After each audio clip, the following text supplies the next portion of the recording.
That's recording. Awesome. And I'm gonna let you know when you're good here. Okay. Phone's off. Yes. And just a heads up, this is very sensitive, so if you can hear my fingers tapping, probably. Yeah, so just if you're gonna touch the table, don't. Gotcha. So I might have an artist that appears at 10, Okay. 10:30. So if you hear a knock or anything, just let me know. Cool. I'll get my phone in my crotch. All right. You good? Yeah. Here we go. In 3, 2. Welcome back, everyone. This is DJ Blake, keeping you up to date with all the hottest hip hop news and sneaker talk. And today I'm with a very special guest. And my first, I'm gonna label you as like an entrepreneur type lady. Yes.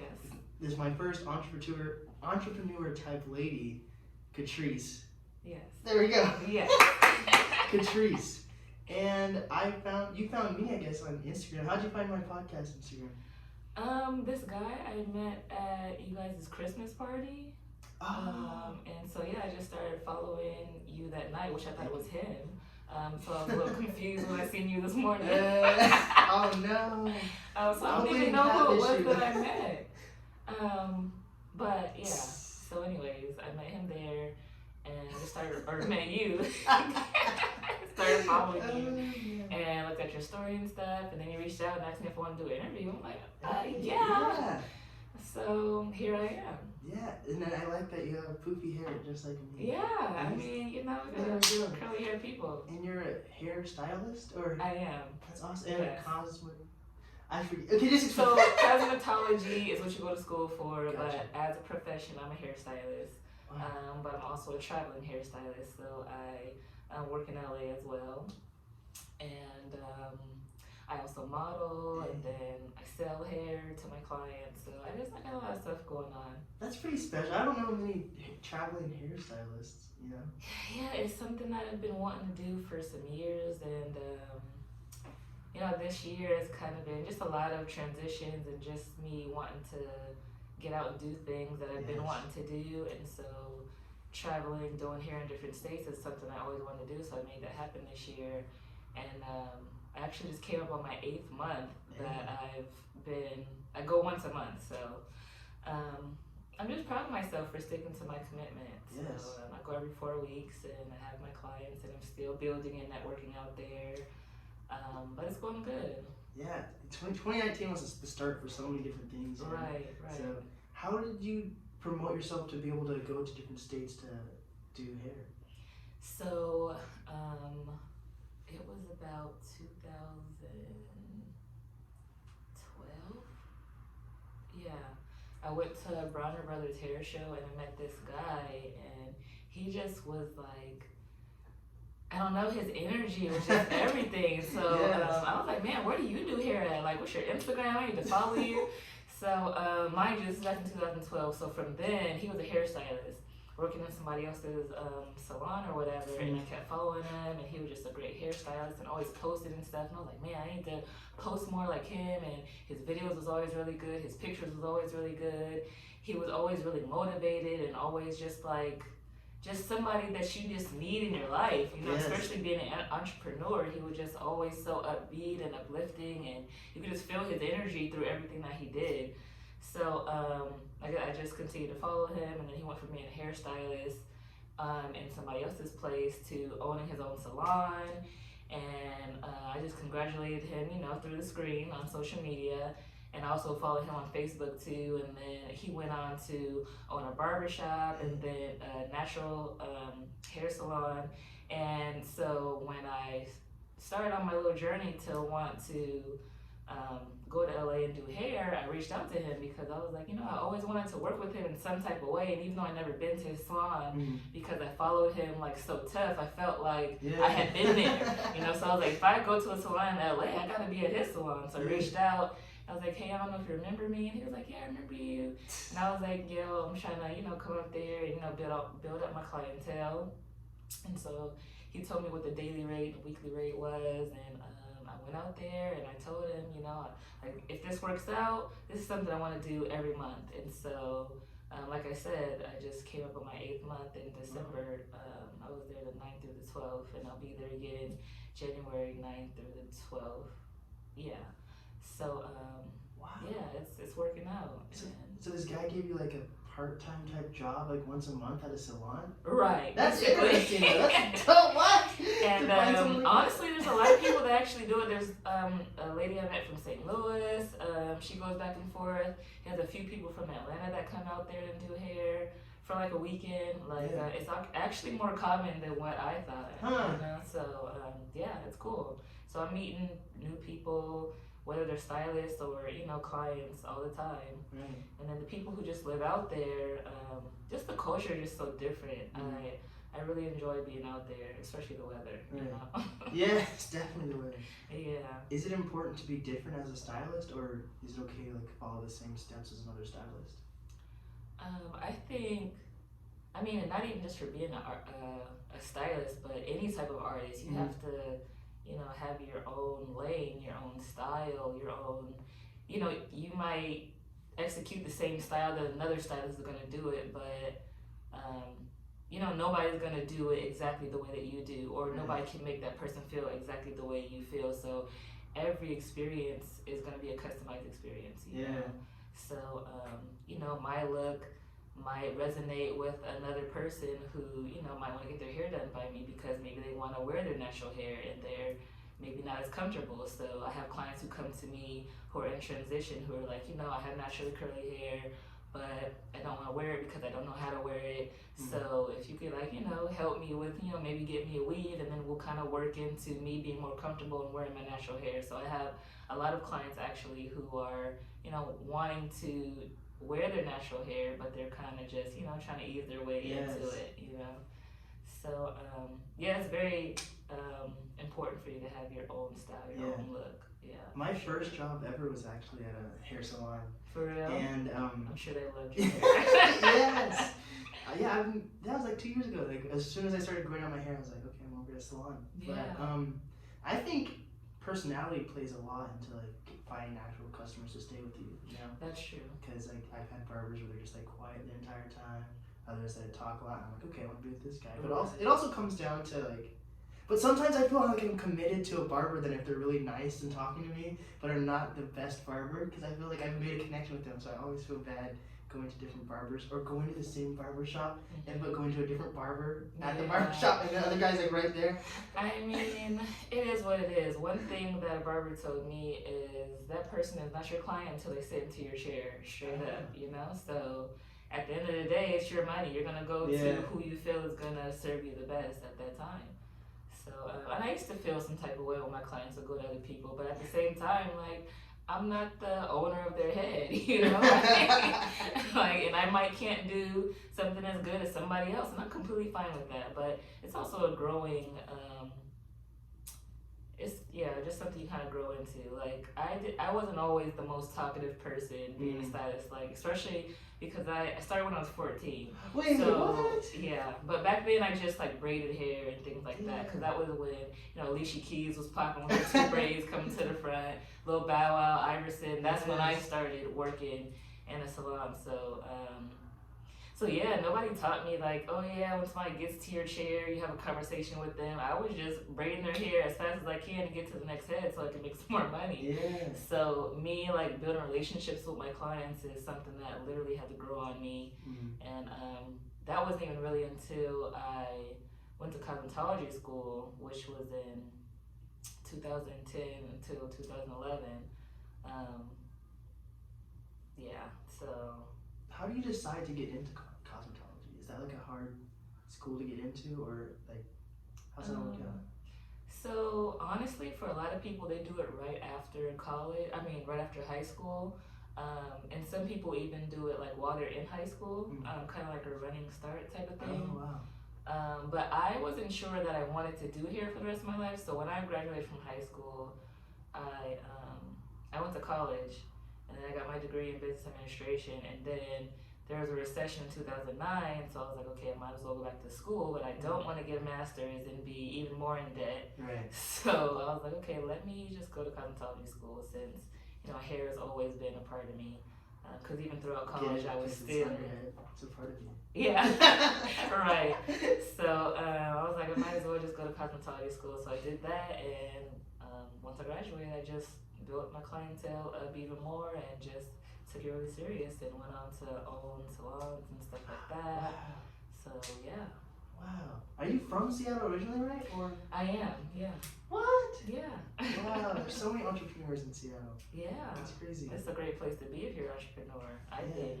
So, did you get any inspirations from locals around Seattle that made you want to be in hair? Like, so the guy that you met at that party, he was from Seattle also, or that you followed? You mean at the hair show? Yeah, hair show. My bad. Yeah. So the hair show is for pretty much people who do makeup, mostly for hairstylists, barbers, but it's just like kind of like a beauty expo for pretty much like black hairstylists.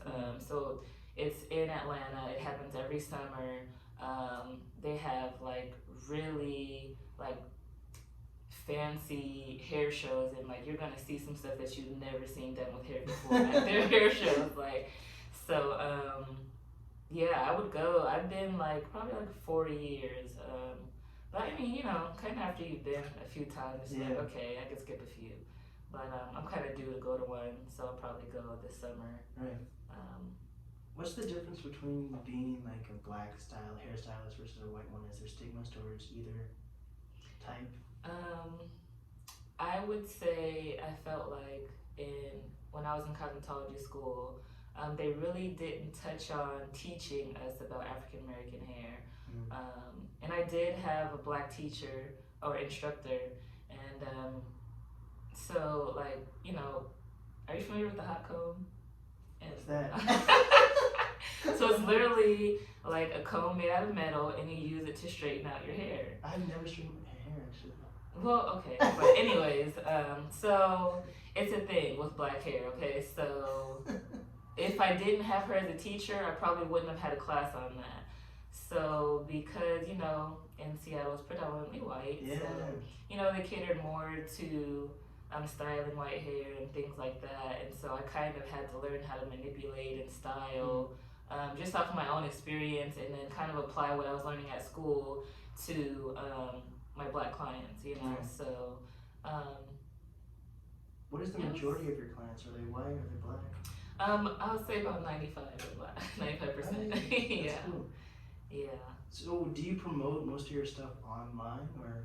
Yeah, mostly just on Instagram. I used to do Facebook and Instagram, but I found that people, like my new clients especially, find me more on Instagram from the hashtags and things like that. So at one time I was posting a lot more consistently, and I was getting a lot more clients, and I'm working my way back up into being more consistent with my posts. But Instagram is a great way. I mean, you know, always having a website and all that stuff is cool too. Some people use StyleSeed, or, you know, they have other like booking apps for barbers and stuff like that. So there's so many ways for somebody to find you when they're trying to get their hair done. Dude, I feel like the hair world is just a whole other lane. It kind of is. It kind of is, for sure. Like, I don't know anything about it. I just know that I think hair is important, you know, because it makes you unique, and that's one reason why I grow out my hair. You don't. Why didn't you think that there's a lot of afros lately? Like, why don't you see that? Why don't I? Yeah. I mean, I feel like we see more than I did growing up. I think people are more comfortable wearing natural hair now. Like, I never thought to wear my natural hair up until kind of like 2 years ago. Like, I would only straighten my hair. I didn't have a relaxer, but I only liked my hair if it was straight. And so one day I was just like, you know what? Like, your hair is naturally curly. Like, you should make yourself wear your naturally curly hair, because why is it that you don't feel just as beautiful as you are with straight hair, and you don't have naturally straight hair? So at first I literally hated my curly hair, and I just made myself wear it, and I would condition it and whatever else, and just try to, you know, style it, make it look cute. But now I love it. You know, I get up, I twist it up, and put my little conditioner in it, and I'm good to go. And, you know, not only do I love it, but other people compliment me on it, like, all the time, you know? And so I know the struggle, you know, sometimes it is a journey, and especially for a woman, you know, with us, you know, wanting to feel like we kind of want to fit in, but then we also want to, you know, attach ourselves to our true identity. But then not really knowing how if you didn't grow up being taught how to take care of your natural hair. So it's a lot that kind of goes into it. What do you think the biggest reason is for like black women not wanting to wear their natural hair? I mean, it takes a lot more work for sure. Because when you're dealing with curls, you gotta comb it out, you gotta condition it, you gotta moisturize it. You have to take your time. With straight hair, you can just unwrap it and go. You know, if you are taking care of it, or if you have a weave, you get up, curl it, straighten it, whatever you want to do to it, and you're out the door. So for a lot of women, it's just more of a maintenance thing. Like it's easier for them to just get up and go in the morning. But it can be damaging as well if that's all you're doing is wearing weaves. So I definitely encourage all my clients to be natural, to stay natural. I try to encourage them to wear their natural hair, but you know, some people's schedules just don't permit for them. But you also have to want to, you know, because it does take time in the beginning. Like you're still learning what products work for your hair, and you know, everybody has different hair textures, so one product may not work for somebody just as well as it worked for somebody else. So it's kind of a lot to kind of take on wearing your natural hair, but it's a beautiful thing, you know, if it's something you want to experience. Do you think there's stigmas towards it though? Do you think like if you're in like a predominantly white area, you're gonna wear straight hair versus if you're like in Atlanta or something like that, you might wear your hair natural? Like, do you think it comes down to like the culture also, or?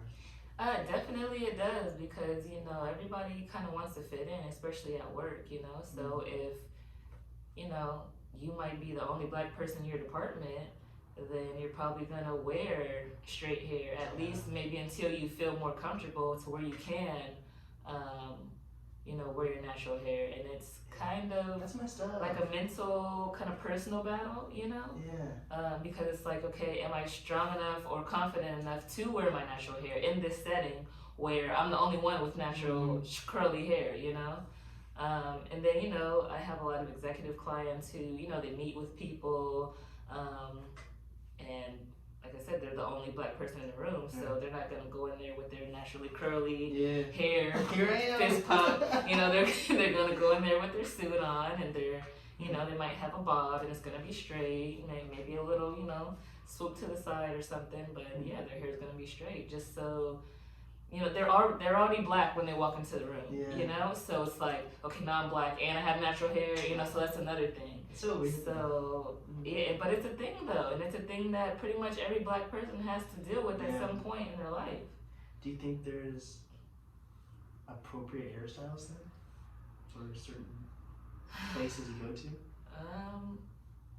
I mean, it's messed up, but the first thing I think about is like, so say if a black woman is a lawyer, I feel like I would respect her maybe a little bit more in some type of weird way. I don't know if she has straight hair. You know, like I can't really imagine a black lawyer with natural hair, and it's kind of sick and twisted now that I'm thinking about it. But I mean, when you think of a lawyer, I just have a certain look in my mind. You know, like a certain perception of how I feel that they should look.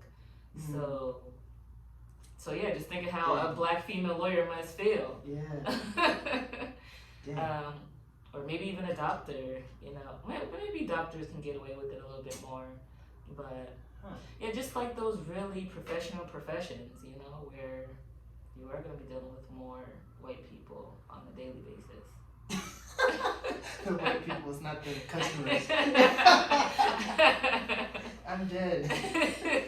So, do clients usually come into you and they want to do natural hair, or do you also convince your clients to do natural hair, or is it more of them? I think it's kind of a convincing. I think it's something that grows on them, because like it's a major thing for some people, you know. Like, and some people who don't literally know how to do their hair at all, that could be kind of like traumatic. So I'm gonna go from having the straight hair, which I could barely manage, to having this curly hair that, you know, this is my naturally curly hair, but I don't even know the first thing to do with it. You know, if you weren't taught how to comb your hair out and condition it and twist it up at night and then take it out and fluff it out in the morning and make it look good, that could be kind of scary. Yeah. But I mean, it's like I said, it's kind of like a mental battle because it's like, okay, yeah, it's scary, but I should be wearing my natural hair, so why don't I? But I don't because maybe I don't have the time or I'm not ready. So it's a lot. It can be a lot. Yes. Is there a different, because I guess I'm starting to get into like hair products and stuff. Like I've always used it, but I just started using Jamaican black castor oil for my hair. Okay. And I think it looks pretty well. But I've been watching YouTube videos lately, and I guess there's products that everyone uses that you're not supposed to. Like the ingredients you're supposed to look at. Like, do you look at ingredients ever? Like, the only word I can remember is you're not supposed to use dimethicone in your hair or something like that. Yeah, because it's kind of like an alcohol or something like that. But I would say if I only had a hair base where I dealt with people who had natural hair, I would be more into all of that. But because I'm doing a little bit of everything, I have a little bit of products for different styles. Interesting. So I'm not so, I guess, worked up about certain products and what's in them. Because, yeah. So if a white guy grows his hair like the same length as a white lady, or like a black guy does the same thing as a black girl, do you still use different hair products?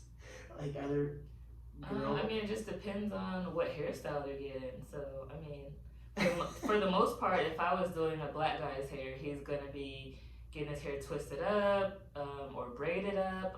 It's going to be, you know, something. And then if I was doing a white guy's hair, he might be getting braids too. What are your opinions on that? Like, what are your opinions on cultural appropriation? I don't feel like it's a thing unless you make it a thing. Really?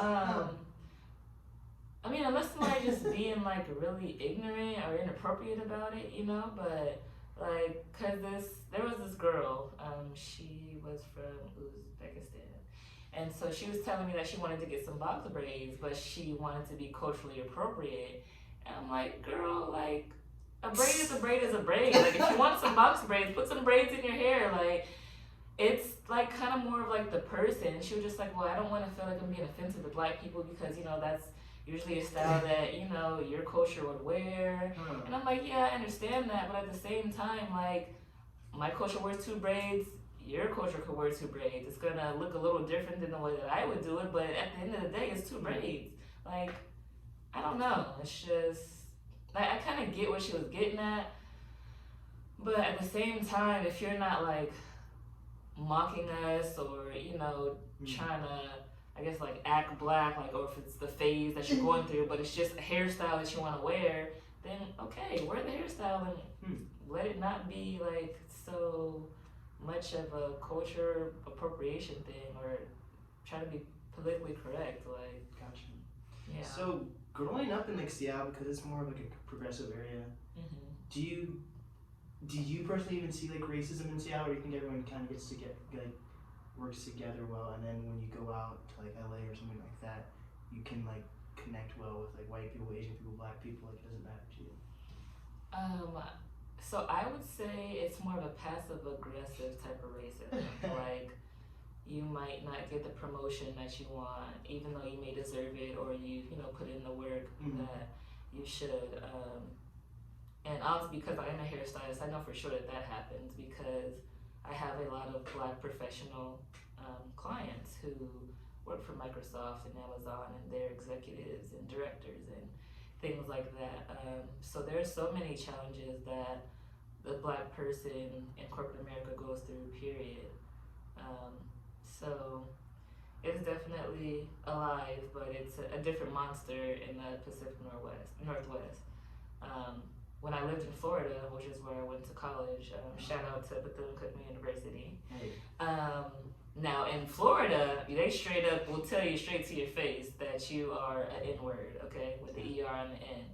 So like, I was literally just on the side of the street one day waiting across the street, and they just yelled out, "Nigger," you know, and I was just like, oh, like I had never been called that, you know. So that was like something. That was the first and the last time. But I'm having trouble connecting to the internet. Take a look at the help section in your Alexa app. But yeah, down south is definitely more in your face. Up here, it's just passive aggressive, like, you know, or we won't invite you to certain lunches, or you can't eat with us. Yeah. No new kids type of thing. No new friends. But yeah. How have you personally broken out of those like stigmas or barriers that you might face? Man, being an entrepreneur, honestly, because, you know, I could dress the way I want, I could wear what I want, I got these gold crosses on my teeth, Oh, you wait, know, wait. like. I was gonna stare at your teeth. Wow, wait, what the hell? So if I was in corporate America, you know, I couldn't do stuff like that, or I would think twice before I did something like that, you know? But because I work for myself, nobody could fire me, and there's so much power in that. Like, I always push people who want to be an entrepreneur, like, you need to do that, you know, because at the end of the day, you're going to build some type of client base, and once you build that client base, you can't fire anybody. You can fire clients. Like, I can fire somebody if I don't want to do their hair no more, or if they got a weird vibe or something, like, you know what, I'm just not going to do your hair no more. But, yeah, nobody could fire me. And that's the dope. dopest thing that an entrepreneur could ever have in your life. And, you know, with all the ups and downs of being an entrepreneur, that's worth it to me. Yeah. And I get to make my own schedule, you know, so I could, you know, be a mom the way that I want to be. I could pick up my children from school. Like, that is important to me. Right. So have you had like the 9-to-5 job and then you were able to like slowly transition, or was it like a full transition out of cosmetology school? So I definitely have. I've worked at Walmart. That definitely made me want to be an entrepreneur even more. I have worked at Costco. Oh man, you like those big brand shoes, huh? But at Costco, I worked in the food court, and that made me feel like I was working at a McDonald's or something like that. And that was right after college, so I couldn't do it. So I quit. I worked at Macy's for a little bit after college. And that I kind of wanted to do for a little while, because maybe I was thinking of getting into management, but they let me go after the holidays. It was just a holiday job. Where else have I worked? I really haven't had too many real jobs. That's so cool though. Yeah. Yeah, but I've also always done hair on the side too, no matter what. Always. Yeah, ever since I was 14. That's what you have to do. You have to have a job you don't really like at first, but continue your passion along the way, and then your passion outruns the job kind of. Right. And I always, you know, treated it like, you know, you do what you have to do so that you do what you want to do, you know, later. So, you have to have those jobs sometimes to get you from A to B, and then, you know, once my business took off enough to where I could do it full time, that's what I did. Yeah, that's dope. That's actually, I'm still obsessed with your teeth. Wait, can I just look one more time? Wait, so what is it? Just like what? Are those stickers or what? What are they? They're I mean, it's real gold, but they glue it on.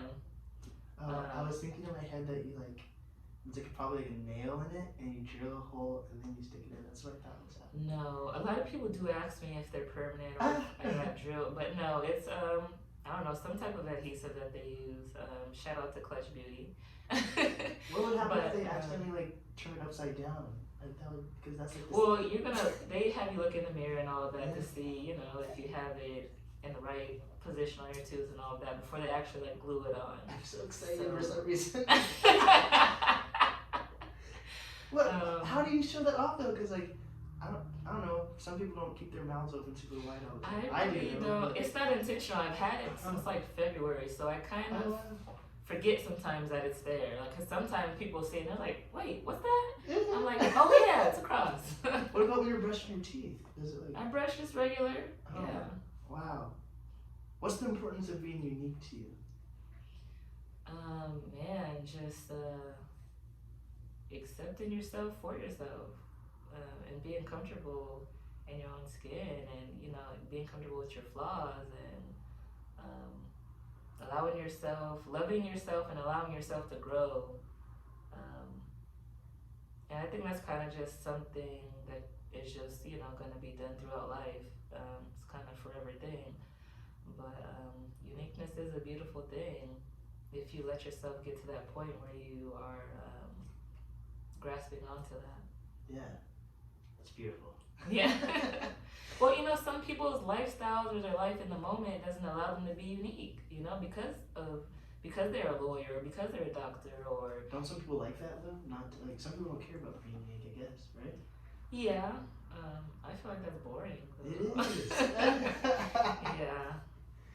What is some advice that you have for up and coming Black entrepreneurs? Advice I would give to up and coming Black entrepreneurs is support the other up and coming Black entrepreneurs that are around you, and do it unapologetically. Do it with a pure heart, without expecting anything in return. Like, buy that person's product, promote their stuff, like their stuff, watch their story.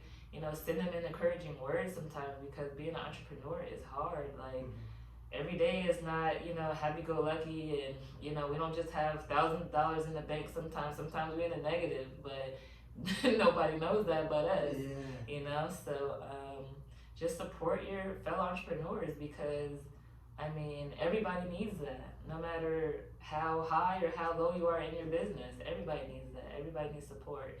And I really don't think that people understand how far a like and a comment can go on social media. Like, that is so annoying to me, that so many people can like something, or I have so many views on something, or so many views on my story, because everybody want to watch what I'm doing, but you won't comment on my picture. Like, that is just so weird. Like, if I have 100 likes, I should have 100 comments. Like, because if I follow you, I really follow you. I'm gonna watch your story, I'm gonna comment, I'm gonna like your stuff, Like, that's just how I am, especially if you're an entrepreneur. I'm just gonna share your stuff just because I want to support you in some type of way, even if I don't buy your stuff, Yes. I'll repost your business, I'll repost your song, I'll repost your poem, your bath salt, whatever you're doing, Like, I want to see everybody win. And I feel like that's how you win, when you genuinely want to see other people win, And I don't understand why other people are not like that. Like, why? Especially if you're an entrepreneur, like, you should be over the top, So I don't know, but yeah, that's my advice. That's some good advice. Actually. Yeah. You're passionate about your advice too. Yeah, because I've been through it, man. I lived through this, But that's how I am, and I just wish that I had more support. Right. I wish I had the support that I showed to other people. Yeah. I'm not saying that I don't have support.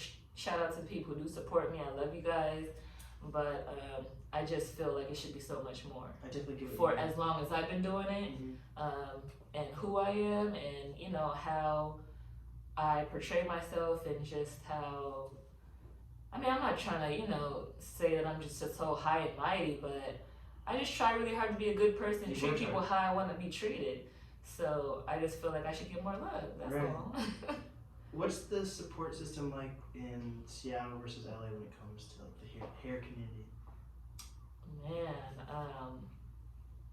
I feel like it's way different. I feel like in LA, I feel like here, I had to really like go out and search and kind of be more intentional about making connections, which is all good. But in LA, I feel like they welcome me with open arms. It's just like, come here, girl, what you trying to do?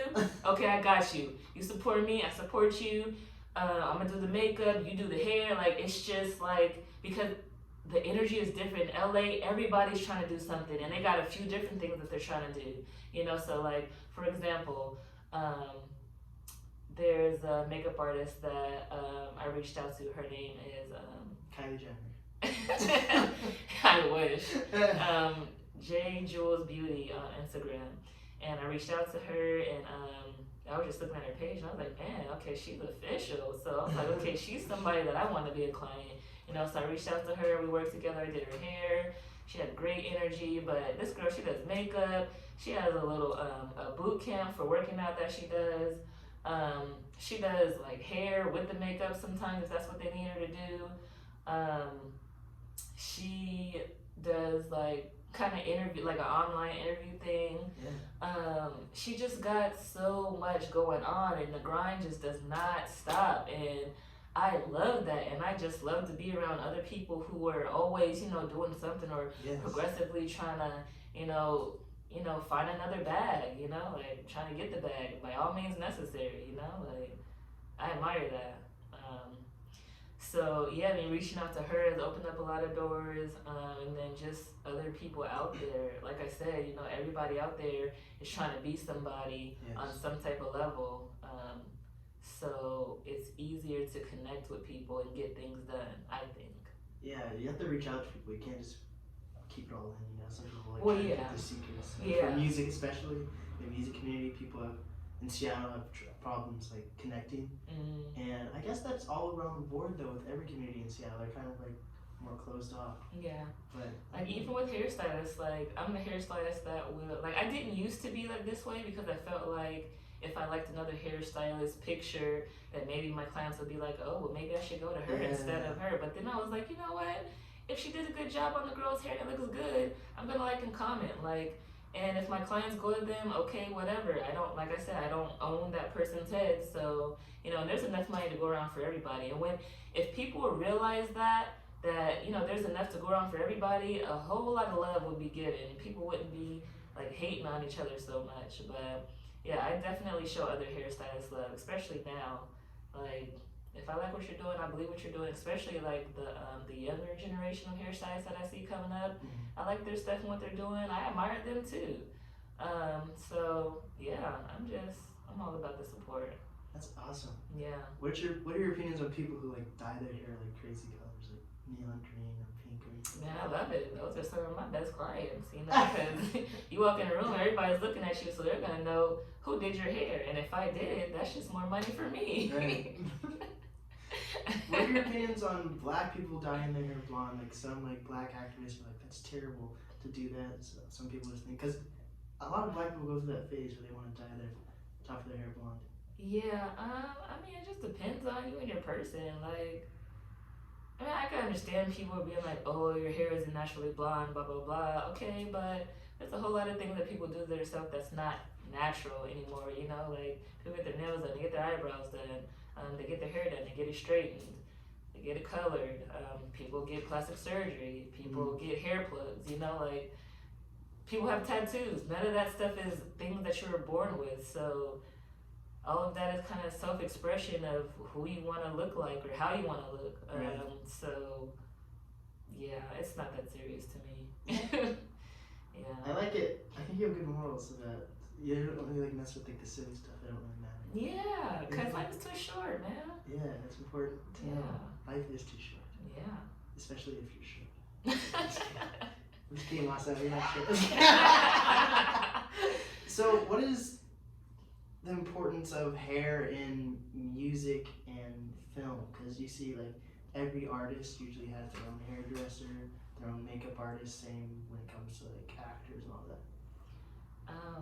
When it comes to the music industry and hair, honestly, I feel like I see a lot of the same stuff.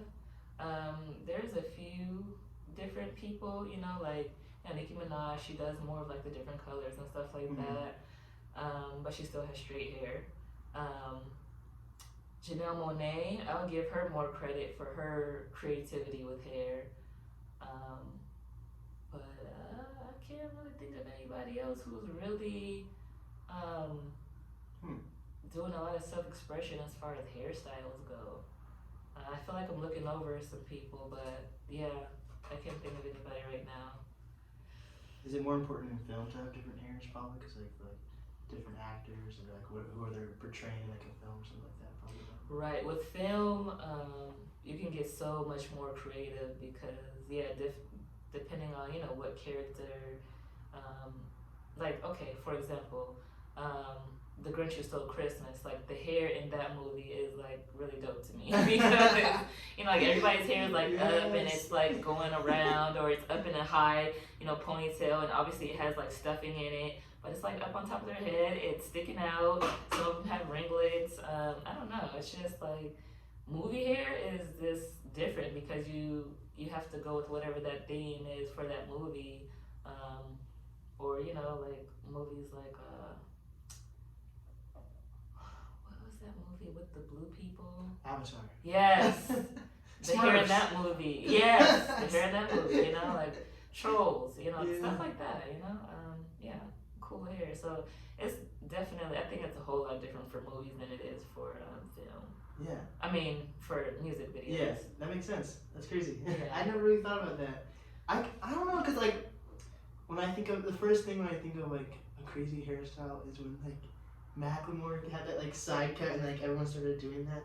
That's like, crazy to you? No, like when I think of like a trend that got set for like, Oh. hair, not crazy, but I don't know, like Yeah, it's different, unique, yeah, for sure. that's Yeah. weird though. You're right. I can't be like, oh, that guy's hair is crazy in the music world. Huh? Yeah, like Tekashi 6ix9ine. Yeah. But his is like a little too much. It's just like too different. Like you're trying too hard. That was the point. And now he's in jail. Yeah. So there you go. Do you think hair can ruin an outfit? I think hair makes an outfit. Can it make and ruin or just make it? Like, I can't see hair ruining an outfit unless you just didn't do your hair. Huh. Yeah. I feel like some outfits I wear look better when I have braids in versus an afro. I don't know. Like, is this even an afro really what I have? It's just like really long. I guess. Okay, so if I had to picture you in a suit, I guess I could picture you with your hair being out curly, then you being in a suit with your hair braided. Well, that's another thing. I feel like braids get a lot of stigma too. When They I was told because of the media. yeah. Yeah. When I was growing up, I was told I wasn't allowed to wear braids because it made me look ghetto in front of white people and stuff. Yeah, and that's so rude. Like it's braids, you know? Yeah. Like why is there so much pressure on a hairstyle? Like my son, he has locks, and you know, a lot of people in the music industry who have locks, like T-Pain, Lil Wayne, 2 Chainz, oh that rhymes too. But you know, like Ty Dolla $ign, I just don't want him to feel like he has to act a certain way because yeah, I listen to those artists and all that, and they look a certain way, they dress a certain way, and I kind of see him kind of veering towards that. But I just want him to know, like, yeah, just because your hair is like this, that doesn't mean that you have to act like this. Like, this is not even reality, you know? So, you be who you are. So, yeah, especially in the music industry, hair plays a huge role with how people are identified or judged, you know, in society. And it's really sad. You know who does it? I just realized The Weeknd. He does crazy stuff with his Oh, hair. yeah. That whole, You have a disgusting look on your face when you're really thinking about that. Yeah, I don't like his hair. Right now? What about right now? He has He has a relaxer right now? He has like that straight hair? and that pedo mustache. No, yeah, I don't like that. I don't really rock with The Weeknd's look. His songs are alright, but I can't get with his style. I bet you're the only one who touches your son's hair, am I right? Or I am, yeah. That's dope though. Like, is there anything that your son will like ask to do with his hair and you'll say no about, or? So he wants to color it blue, and so I've been kind of trying to like veer off from that. So I mean, there's other options though. They have like hair chalk, so I could put that on his hair and turn it blue temporarily, or I could spray it blue. Yeah. I just haven't got around to doing that. And I'm sure someday we'll get around to doing it, but yeah, he wants some blue hair, and so I said, okay, well maybe we'll color the tips or something like that. Right. His dad is also a barber, so he's kind of What? surrounded That's so cool. in the hair industry in every way. That's so funny. Oh my And then he himself is an artist. He loves to draw, so he's just surrounded by art at all times. That's awesome. Yeah, but I have 2 other sons as well. Yeah. So my 4-year-old Amir, he has a haircut, and then my 2-year-old, I have recently just started kind of braiding his hair just because his afro is just getting kind of crazy. So, when I was growing up, I was like, is it just a myth that you're supposed to grow your hair out really long when you're younger and you're black and you're not supposed to cut it for a few years or something? So when I was growing up, my dad wouldn't let me cut my hair or my brother. Well, how long did you keep the hair though? Like my brother had his hair until he was like 3 or 4, I think, and to the point that people used to think he was a girl. So it must have been pretty long. So their dad always said that he doesn't like to cut little boys' hair before they turn 2 because he feel like it messes up like their hair pattern or something Yeah, like that's that. right. Is that a real thing, do you think? I guess so. I don't have a whole lot of experience with it, but Interesting. yeah, but he's been a barber for, as long as I've known him. We've going on 12, 13 years now, Yeah, so that's awesome. yeah.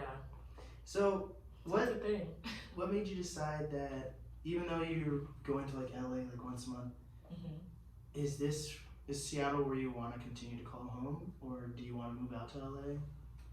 The only way that I would move out to LA is if financially it's a great opportunity for me. Like I would have to be able to live in LA and be comfortable and still be able to, and I may have to move my children out there with me, so I would have to be making a considerable amount of money to do that, because my whole village is here. Like my mom is here, my dad lives here, my cousin, my sister, the whole side of my family is here. So like I may even have to move some family members out with me if I were to move there. So there's a lot to think about, but I'm open to it. Like I said, if the right possibility or right opportunity opens up, for sure. But Seattle is a great place to raise children. LA is great as far as the industry. And I would definitely be living there right now if I didn't have children, but because I do, and I was raised here, I feel like I want to raise my children here too. Right. Yeah. What are your opinions on people who only do one customer's hair? Like, you know how, like I said, like artists sometimes take on like a hairdresser or something like that. Some people say like they hate that idea of just cutting one person's hair for like the rest of their career. I mean, if the money is right, I can get with it, honestly. And I would love that because that would take the pressure off me from having to service so many people.